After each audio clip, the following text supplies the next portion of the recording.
design. So I think we've heard a few key things from both Gloria and Angelique around. Gloria, you're talking about the community wanted government there on the ground.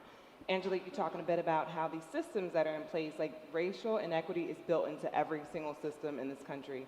So with those two things being polar opposites in a way, we have to bring the two together.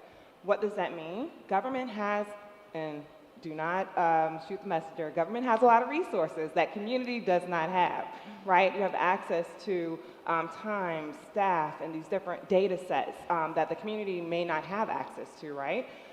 Government also brings in folks who are really trying to come in and make the world a better place to ensure that we have a society that's thriving, that's continuing to build, and you have people with great intentions trying to do amazing things.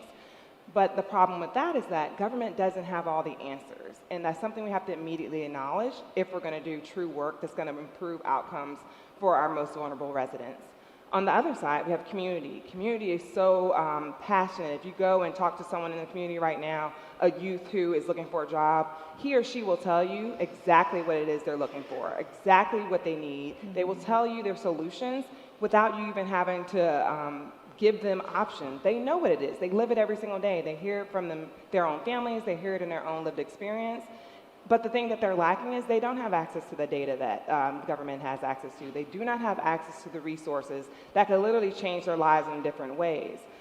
So what we have to do is bring the two together. And when I say bring the two together, we have to be very sensitive to that. Based on what you heard from Gloria as well as Angelique, there are a lot of shared histories in this country that we haven't dealt with. And this work is not easy. It's actually pretty hard. I tell folks all the time, if it's easy, you're doing something wrong. So let's look back and really dig into it. But you're dealing with things such as building trust.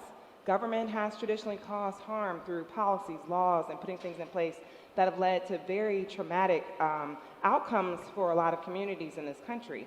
That doesn't mean we can't change that. That doesn't mean we can't change the view of that, but it means building trust. We can't just slap a Band-Aid on it.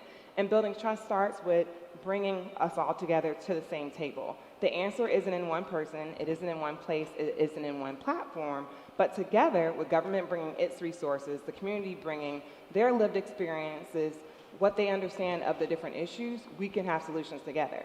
I will also say that does not mean having one person on your panel from the community or one person in your working group from the community. That is not co-design.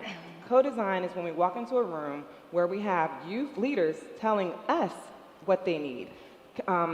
Juveniles between the ages of 18 to 25 saying to us, we need opportunities. You all are calling us opportunity youth. I don't even know what that means, but we need opportunities in our schools as well as opportunity in employment. This is how we get there. This is what we're bringing to the table. And government sitting down and listening and being a part of that. That also means government saying, hey, individuals, we have data and can tell you how to make better solutions or target things in a different way because we know what's happening in community and we can give you this insight.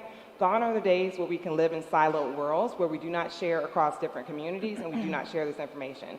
We empower people by helping them to be part of the solution. COVID showed us that.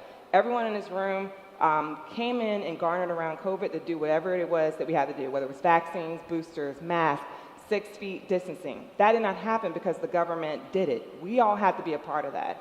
So we have to show people how to be a part of the solutions from the frontline employee to the people in the community. And in order for us to do this in the right way, we have to co-design together. If we don't, we're going to be stuck where we are 10 years from now, and I don't believe we're at a place we want to continue that. So co-design is a way that gives us the access to resources together, allows us to build together, and allows us to see a better outcome that does lead to true economic mobility for communities. Thank you, Amber. Thank you, Amber.